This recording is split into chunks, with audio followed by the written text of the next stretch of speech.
everybody? Welcome back to another great episode of Get to Know.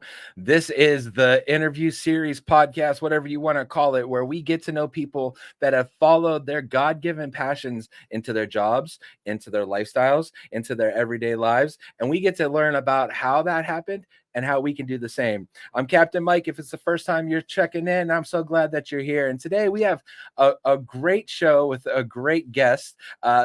Someone I get to say is a colleague, a mentor, a friend, and I'm super excited. And today is a little bit different. We get to not just talk about the passion about getting into a career, but today we're actually going to be focusing on what happens when you hit a roadblock, an obstacle within that, and what happens then. How do you move forward, and how does God help you get through? Well, this guy definitely has a great reputation. I found that out after I followed him to one appointment. And so we're going to get to know today Major Kevin Zanders.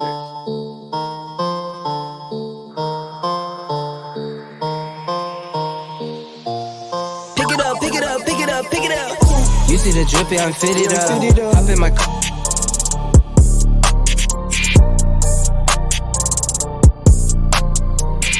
You see the drippy, I'm fitted up.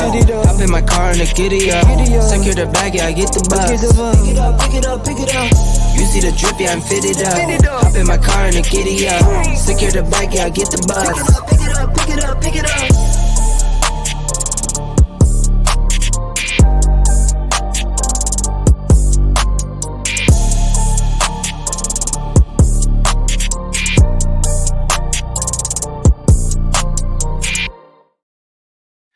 That's right. Bring him in, Major Kevin. Yo, what is up? I am so glad to finally be able to do this. And I last night I was getting your video prepared and everything else, and I was talking to Jake about doing this, and he's excited, and he goes, "Oh, that's going to be fun." And I said, "Yes, it is." Yeah, I don't know how you found footage of me on a skateboard. That was amazing. It's incredible once you can find out that the FBI has been following your person of interest for a while. But we'll get past that for a bit. So glad to have you on, man. You are working hard today. We're actually going to be connecting today later on. We're excited for that. And we've been talking about doing this for a long time. As I said, kind of in the intro, we got the opportunity to kind of follow Sure. Major Kevin and his wife Major Tawny, and they were in Ohio, and we got to hear long before we ever met some of the great stories about the two of you guys. And then we met you guys and found out, man, they're even bigger in person. Oh, I don't know about that. Oh no, I was thinking more on the craziness, but in the good way. Well, yeah, you're probably right about that. Yeah, that's right. Well, thanks for coming on again. And I got to ask, so you've been, despite your youthful look, because of, listen, brother, you still pull it off better than I do. You've been at this for a little while as Salvation Army officers, and even before that, and being here, I'm here in Berwick, and we know actually you're a part of a lineage in the Salvation Army. Your family is very well respected and loved. Can you just give us a little insight on how this whole journey began, of not just in the Salvation Army, but in ministry, and even your connecting with Christ and your walk with him? Well, since you're in Berwick, I have to give some honor and glory to my father and mother, Majors Norman and Ruby Zanders, who Berwick was their first appointment in charge together. So I didn't personally live in Berwick, but that was many years before me. But that I'm just so thrilled that you get to serve in that town that my parents just absolutely loved. My parents, so they're officers, and I don't typically like to lead in that, oh, I'm an officer blessing. But a fact is a fact. And I think, I want to be who I am, right? Through, giving honor and representing my parents.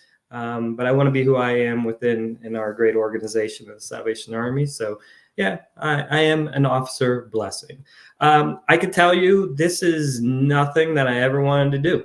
And honestly, I think it's because I was afraid to do it. I think I was a very shy kid, believe it or not. I did not like talking to Me people. too. And so I think I had this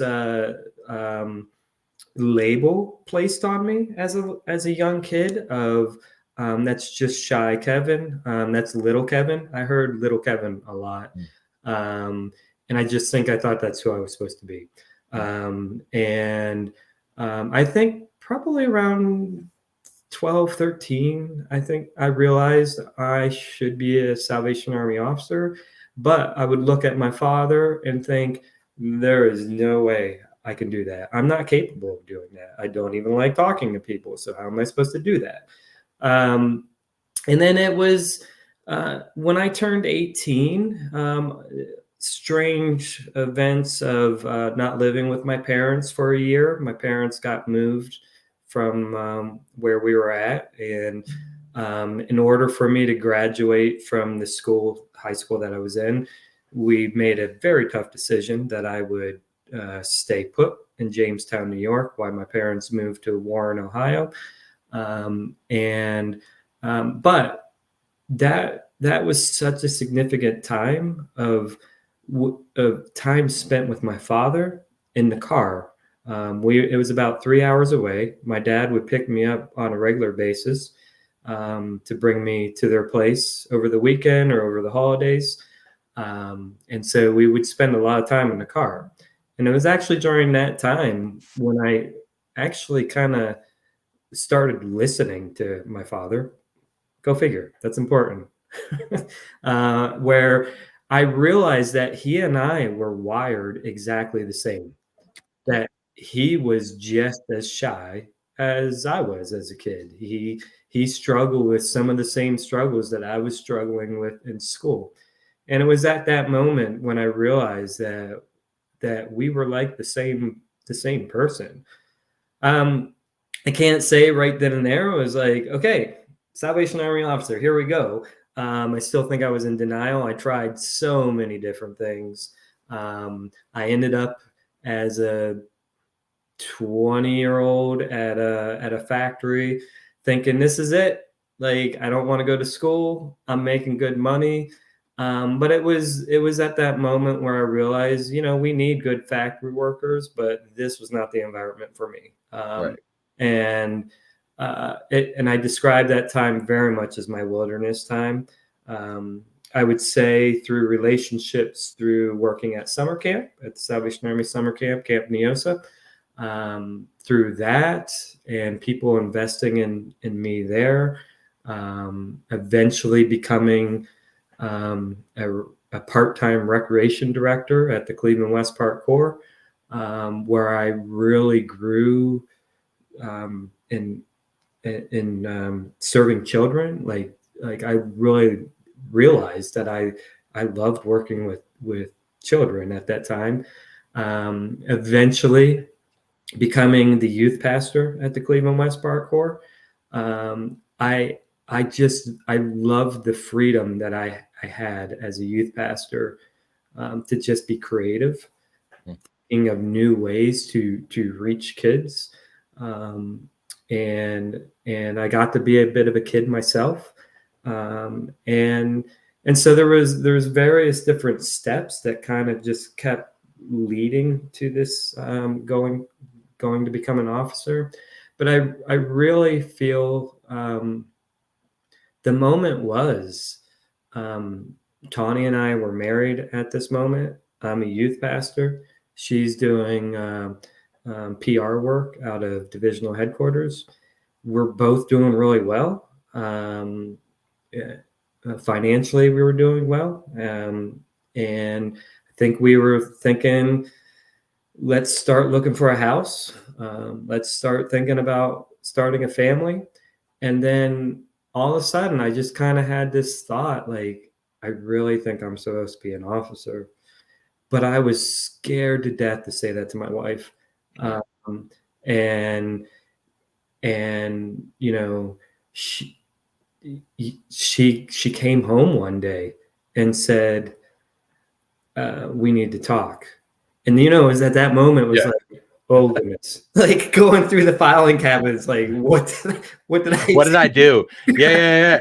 What- We all married men watching this right now know that exact thing. Yep. And so she said, we need to talk. And she said, I think I'm called to be a Salvation Army officer. I was like, what? Like, it's like, I think I'm called to be a Salvation Army officer. So yeah, it was from that point on, we started the process, and it's now been 19 and a half years or so. And yeah, the rest is history, I guess. Yeah. And you know, a couple things from that. First of all, Jamestown, New York, being from Erie, the Salvation Army there has one of the greatest fat man things ever, called the Coffeestuga Fest, where, you know, the Scandinavian. Do you know about the Coffeestuga? You remember that? Yeah. Yes. Yeah. It's just a celebration of eating, you know, sweets and sandwiches.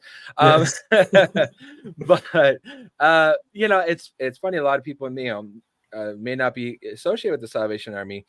That story is something that's just probably multiplied hundreds of times, especially with couples, where one's afraid to tell the other, and then the other comes and says, I've got that calling, and that's when you both realize, coming in. And you know, I've said, for other Salvationists that I've interviewed, you know, working the Salvation Army is different. You know, being a pastor in the Salvation Army, I call us the hands and feet of the church, and on top of that, we're also the island of misfit toys. You know, so I know that's right. You know, we definitely are boots to the ground, and a lot of the people we serve with feel like they don't belong anywhere. So we're not just, I don't say this lightly, we're not just pastors. We've got a lot of other hats. So making that big of a commitment really is that where that fear, that's the fear that I think you were talking about. Sure. I'm assuming is seeing that it's not just one hat, it's 35 hats. And oh, by the way, you have to put out this fire too. Is that kind of what you were thinking? Yeah, I think it was just, okay. So it's for me personally, it was the administration of all of this. And yeah, can I do a children's 5 like that? Absolutely. Right. Can I balance the budget? I wasn't good at math. I hated math, right? Right. And I think the devil plays with that kind of stuff, right?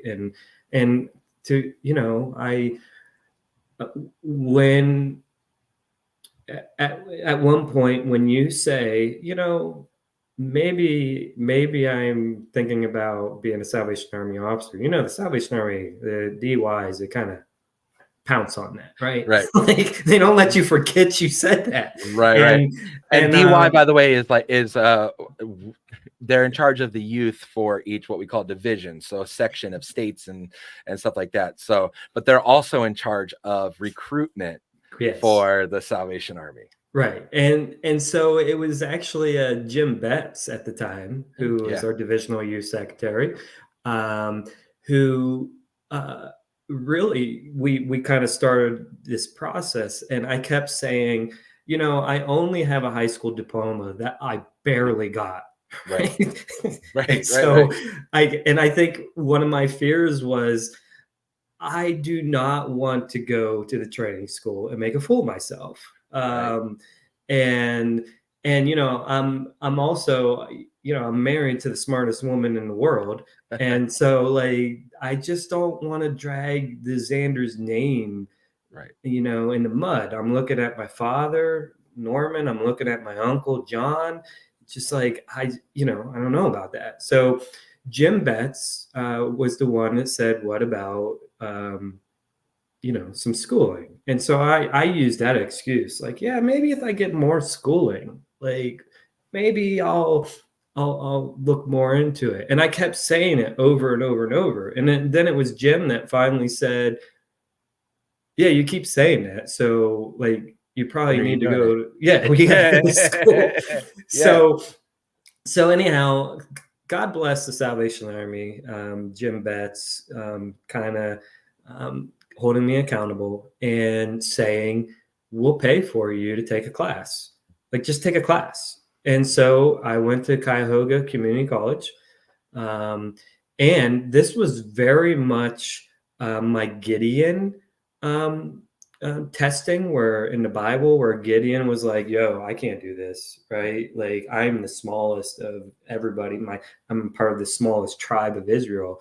I can't lead all these people. So, he does his fleece test, right? Where he puts the fleece out, and if it was wet and the rest of the ground was dry, that was his sign from God, right? So I decided, all right, if this is really supposed to happen, I'm going to take a class.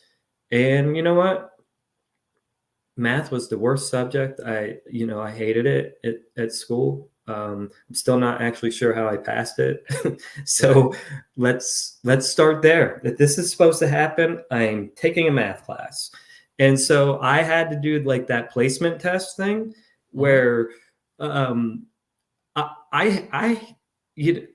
think I kind of got through page 1, and I flipped the page. It was like, I don't even remember. Like, I don't even remember how to get to the common denominator. Like, I don't know. Like, so anyhow, I had to start with a basic arithmetic class in college. Right. And so I did it, and it just, I'm in a different place in my life. I'm actually trying now. I'm applying. I'm asking the right questions. I don't know. Like, it just finally sunk in, and I actually was like, oh, this isn't so bad, right? And so I actually aced. I mean, I aced the class. So that, if you know the story of Gideon, the first sign wasn't good enough for him. Right. So kept moving the goalpost. Yes. And so I thought, okay, well, that class was just too easy. So let's take some algebra or something now, right?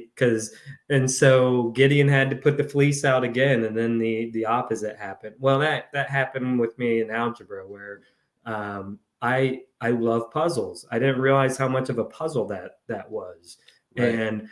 And I actually really enjoyed it. And I was so confident at one exam that I went and took it to the instructor, and I said, here, you can use this as the key, right? So anyways, it's something how, for one, people saw something in me, Jim Betts and many others, to kind of encourage you. But it's amazing how God just took a math class too, to say, you know what, you can do this. Like, and so, thank goodness for Cuyahoga Community College as well, and those math instructors, and really, actually, thank goodness for God for being patient, being like, you know what, just, I don't know why you keep testing me. Just I'm just not do stopping. it. Right. So and it's funny, I have we've not discussed this, but I have this very similar story. I was a high school dropout for different reasons. I was in a place in my life where I had to take care of my family financially. So I was working 40 hours, trying to go to school. It just didn't work. And I had that same conversation, with Major Kevin Stoops, and Kevin was, helped me through that. And then it changed over to Ed George.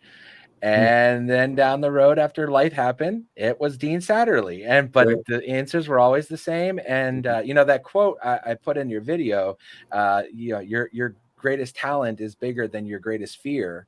Really kind of encapsulates that. And with me, I was always supposed to go to get classes beforehand, and did the same thing, kept putting it off. But ultimately, suddenly people saw other talents that superseded my shortcomings and Right. said, listen, we can fix it along the way, and Right. kind of threw me in the deep end. And then I just, relied on instructors like crazy. This process, you in many ways, if your stories like mine and like others, when you get to that moment, there's a moment of like, I did it, like, and there's this um like you said, puzzle, that missing piece gets put in place. You become Right. a Salvation Army officer. You're following God's passion in your life. You found out your love of working with kids. You found out your love of working with people. He's going to help you out with the other stuff. Right. And you start rolling. Yeah.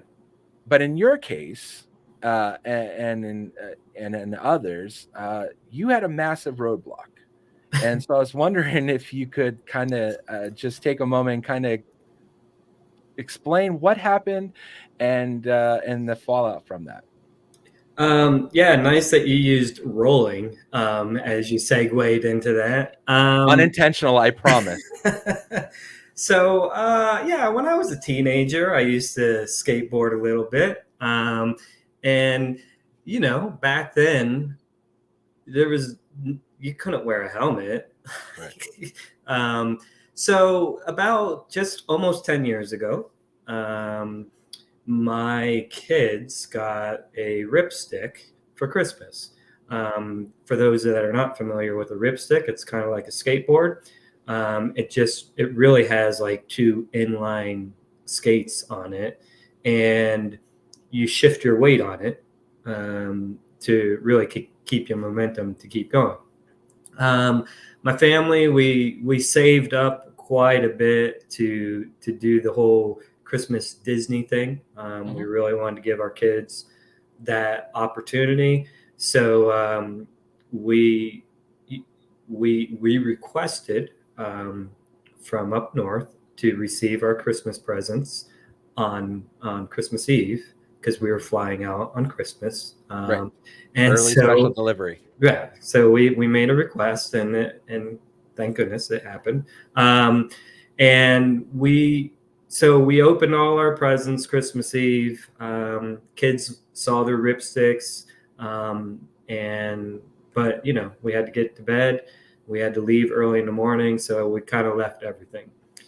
We were at Disney for a week. We come back, and um, my wife leaves the house because she had Kohl's cash that she had to spend before midnight.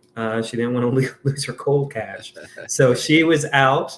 And now a lot of this is hearsay because I don't actually remember. So it might be factual, it might not.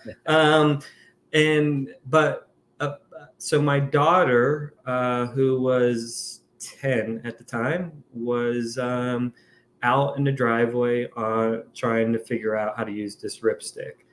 Um, I saw her and struggling, and so I went out to help her.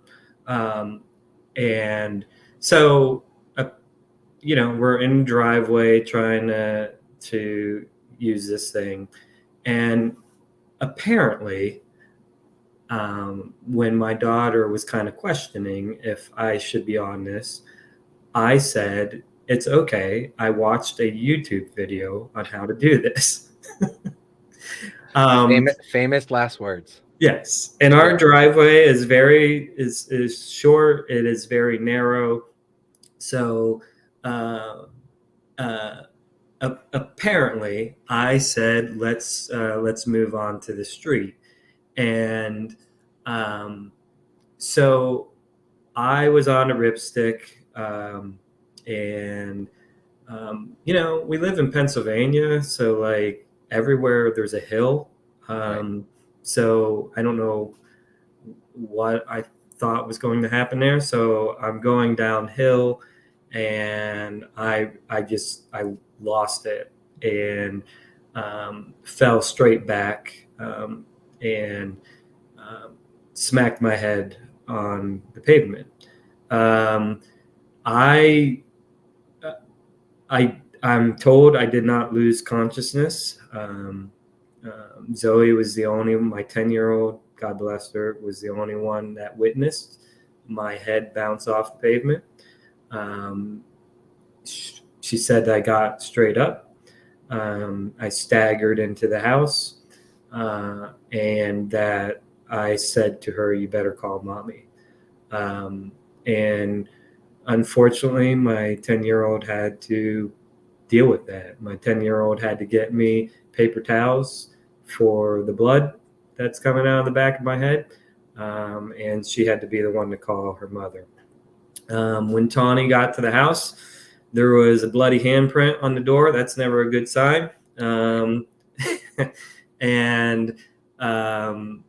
she described it as like a Looney Tunes cartoon where, the birds are kind of flying around.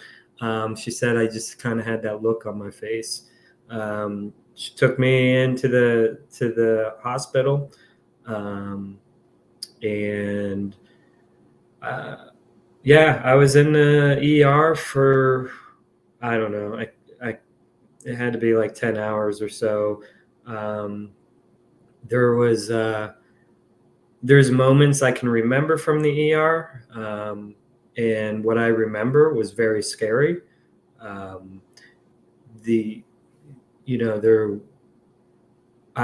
was asking the same questions in about 5-minute intervals,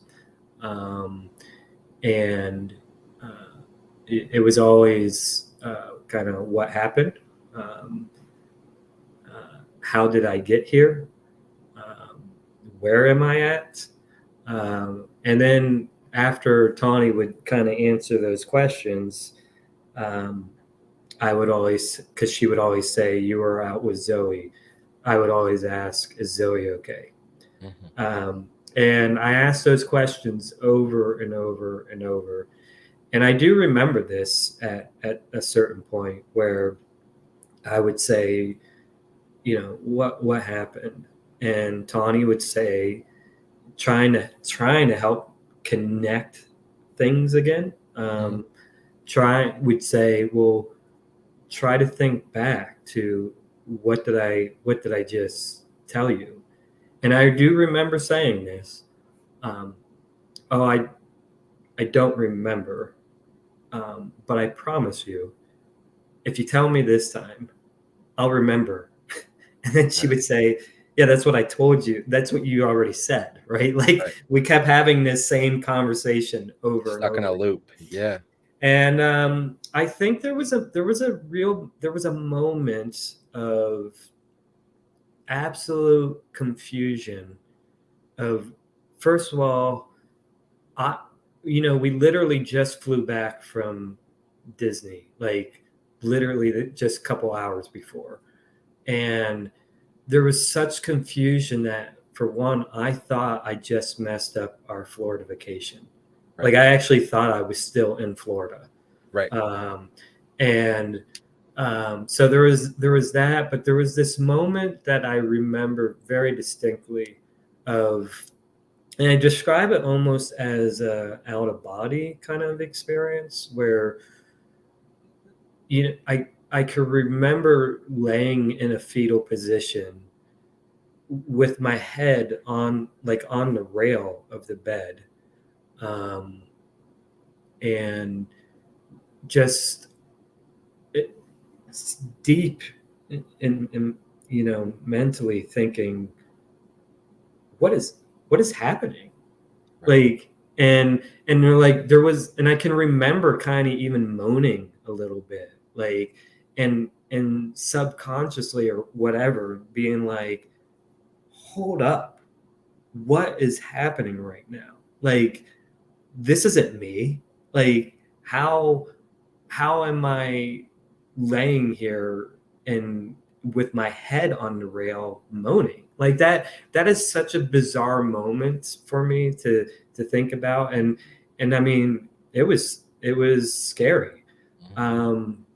there was, there were some funny moments. It wasn't funny then, but it was. It's funny to think about now. I've never had an IV in my life before.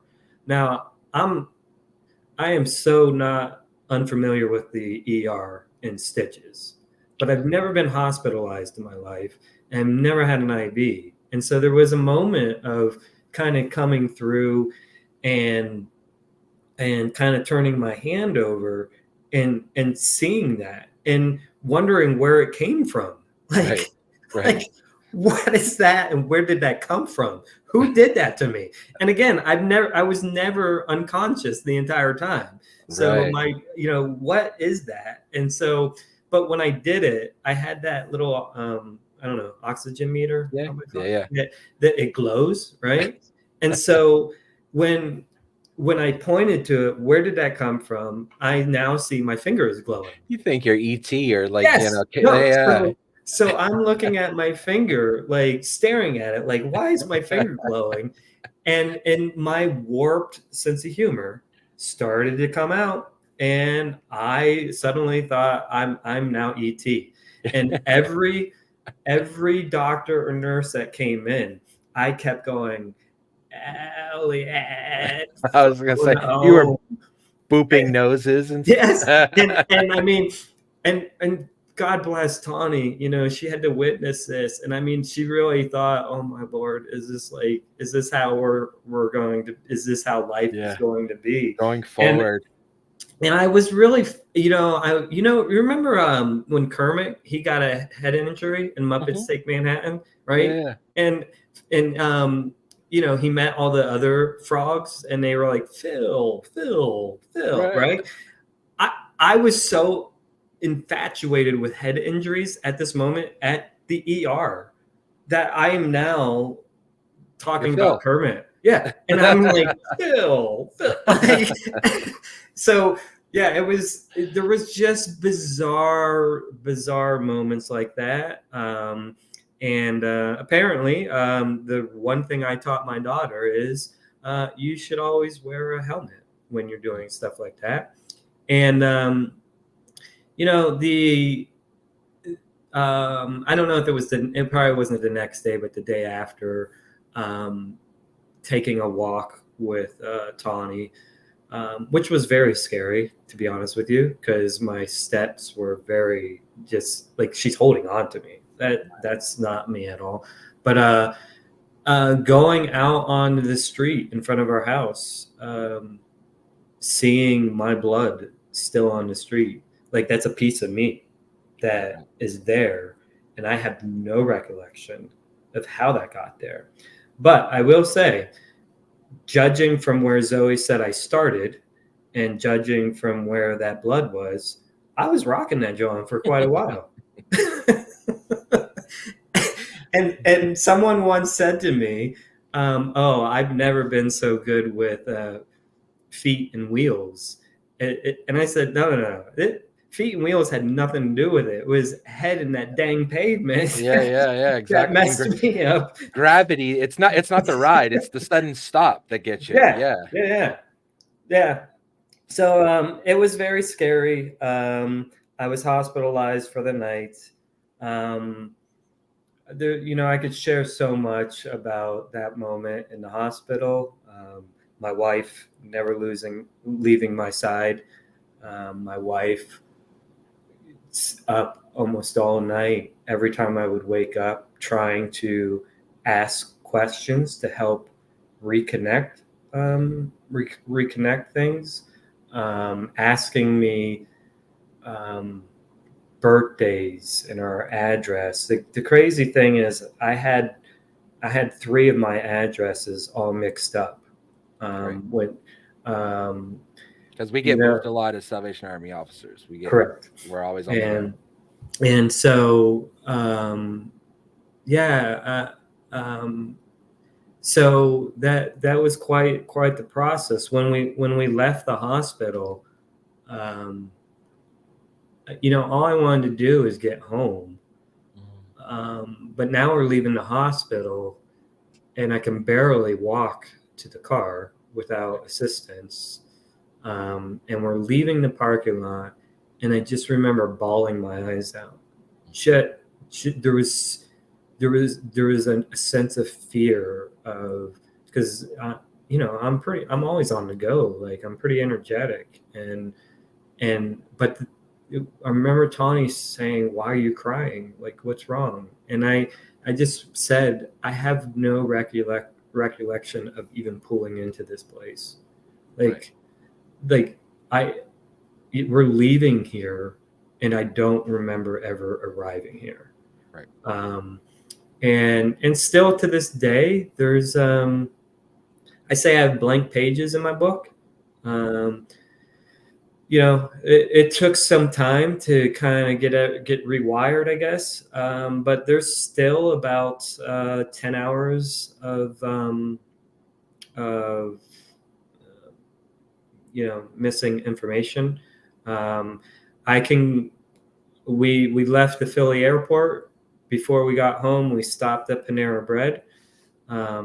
And I never remember leaving Panera Bread. Right. And that's just crazy to think about.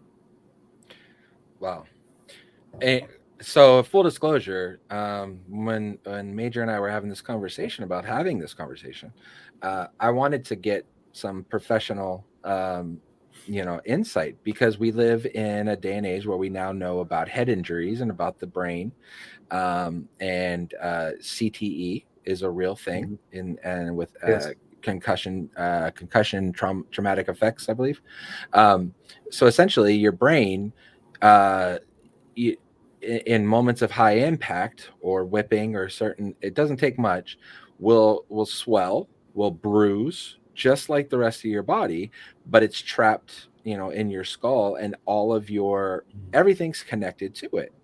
And so a lot of times we find, I've I've had a lot of mini concussions and larger concussions, and even that connected with some PTSD and things that I've been diagnosed with.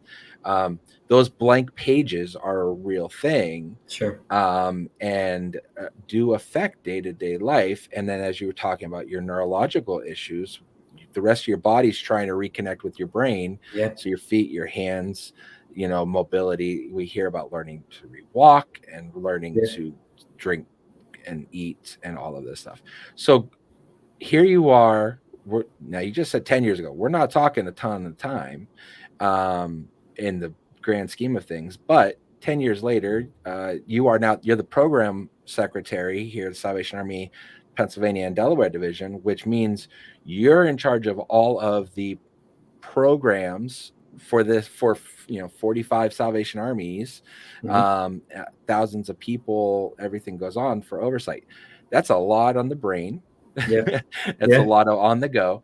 So in the 10 years that has happened, have you seen effects that still linger, and how do you push through? How do you keep moving? How do you get over not just the blank pages, but the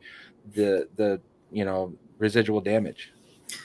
There is still effects. I deal with tension headaches now.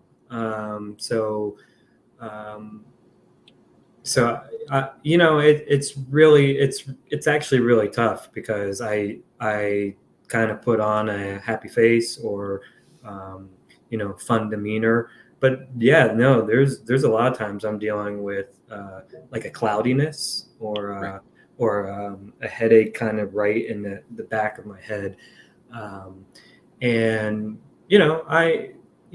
I've seen my neurologist. We're on a decent medication now that I take nightly that I think really helps. But yeah, there's still definitely moments of like there's a weight kind of pulling me down. It's not every day, but a lot of it does come up during stressful situations or when I'm extremely tired. Probably the most unfortunate thing out of all of this, I can't ride a roller coaster now. Oh, yeah. I am like, and we are a roller coaster family, and and if I ride a roller coaster, like it will be amazing, and I will love it, but I will feel the effects for probably about 2 weeks Right. of just this fog, and so We got to it's get you the VR so you can do it, yeah, from your living yeah, room. yeah, yeah, yeah. So that's probably that. That's the worst thing. I play a horn, I play a trumpet, cornet, and um, at first I was having some issues with that, but again, through medications, I think we got that resolved. So thank God that I can still do that. I directly after this accident, I was in recovery for 2 months, and but directly after this, where you were talking about how your body just is not moving like it should. You're not processing things. Um, you, uh, Going home, I think it was the first day I was home. Going upstairs to my bedroom, um, I'm usually hopping up the steps, running up the steps, and by the time I got to the top of the steps, I'm on my hands and knees, Right. and once again, just in tears, and my daughter witnessing that, like, "Are you okay?" And I remember saying, "I'm usually like a gazelle running up these stairs. What is going on?" But 10 years later, I am, by the grace of God, I'm blessed to be able to still do the majority of all things that I love to do. I just got to be mindful. I believe me, I wear a helmet now, riding bikes. I I love the snow ski, um, and the first time I got on skis was, I don't know, 2 years ago, maybe 2 years ago. I was kind of encouraged by some friends to, you know what, why don't you give it a shot? And I wear a helmet now. Never in my life did I think I would wear a helmet snow skiing, Right. but I do. So um, yeah, just it's a constant reminder though, right? Like when I have a headache, when I have that fogginess of man, thank God I'm still here. Mhm. Every doctor said that concussion was as severe as it can be without going to the next level of Right. real permanent health issues. So, Right. Well, as we kind of come to a close here, definitely taking more of your time than I thought, but definitely some great insight. And I got to think, we so many people watching this, they're probably watching and go, okay, that's a head injury. But really the thought, it didn't really happen to me, but the thought of this is that we all have obstacles that we will face. They're sure. inevitable. They're like the Yeah. Thanos in our life, right? Yeah. And yours was a traumatic head injury. Mhm. I deal with a degenerative disc disorder in my back, that has made me wheelchair bound and unable Wow. to move at times in my life. But for others, it may not even be a physical thing. It may Sure. be for kids, a separation of family, a traumatic move, bullying in school. For adults, you lose your job. As being a wrestling fan, I remember Dusty Rhodes saying, hard times is when you work in a factory for 30 years and they give you a gold watch and kick you out in the butt and say a computer took your job. But that's reality, Right. that's happening. So what would you say to those that are trying to follow your passion? Because I'm sure at one point there was, as you kind of said without saying, there's concern, if I am I able to going to be able to move forward? Is life going to be the same? What would you say to those that are facing those obstacles and they still want to follow the passions that God gave them in their life, but now they've got to look at it from a completely different lens? I think it's really simple to say. It's It's simple to remember, even with a head injury, but it's challenging to follow. My life verse is James 4:8. Draw near to God, and He will draw near to you. So with whatever you're going through in your life, whatever obstacle you have an obstacle of some sort. You're dealing with some depression. You're dealing with some hurts from the past. You're dealing with a physical issue. You're dealing with addiction. You want to get past that. Just draw near to God, and He will draw near to you. Even in the good times, if you just continue to draw near to God, He will draw near to you. And I want, if it's all right with you, I'd like to share just a brief story of how that's my life verse. Kearney, New Jersey, as a young kid in Sunday school, there was a Sunday school competition. They had a list of verses that if you memorized a verse and you said to the Sunday school teacher, you got a point or something, and you can gather points for a prize. And there was a whole list of verses, and James 4:8 was the shortest verse. Yeah, of course. Yeah. So I went with now I learned that as draw nigh to God, and He will draw nigh to you. But I learned that verse as a very young kid, probably. I want to say probably when I was 6 or 7, I learned that verse. And that verse is attached to the story I just shared about my head injury. As I'm in a recovery room, and as my wife is asking me all kinds of questions, I don't remember this, but she asked me, what is my favorite Bible verse? And so the next day, when she was kind of reliving everything that she was going through,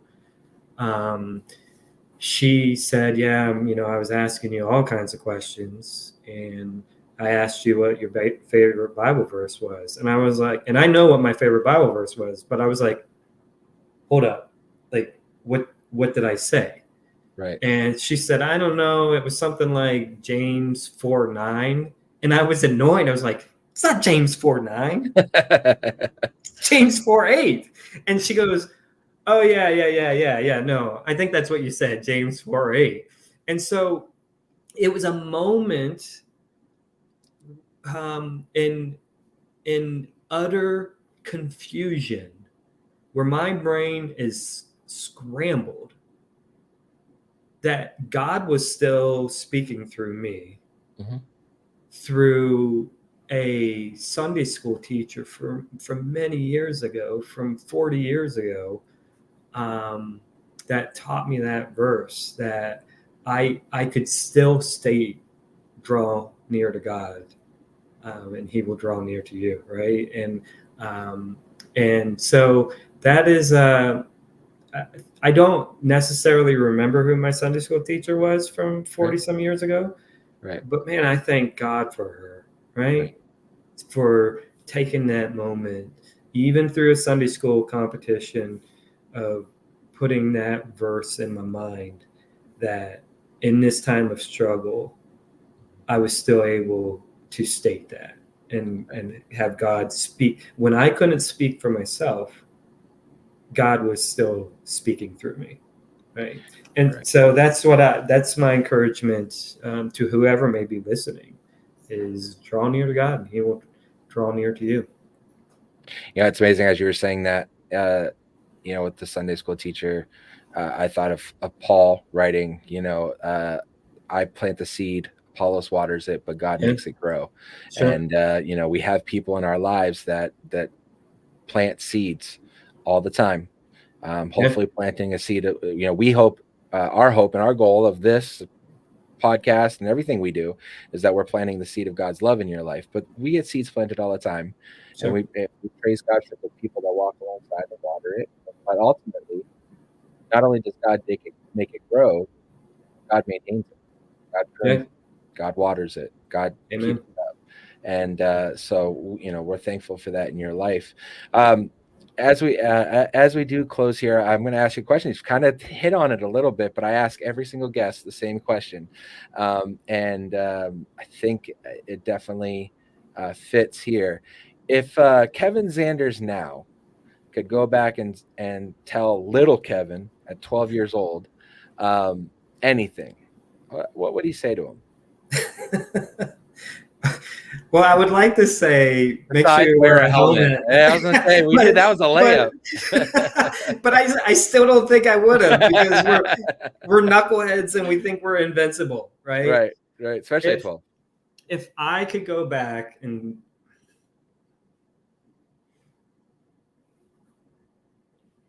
talk to little Kevin, I would tell him, just be who you are through Christ.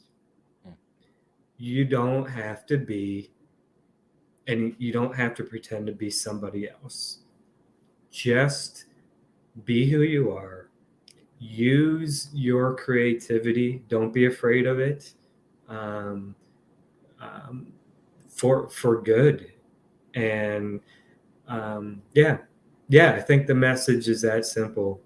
Just be who you are, and do it all for Christ, and you can do it. And that's the point of this show. Is God has planted something in you that you are passionate about. God has planted something in you that is distinctly yours. Your fingerprint is 1 in a million for a reason. And there, trust me when we say there is someone that designed it, and it's designed specifically to you. So lean into that, follow it, no matter what happens.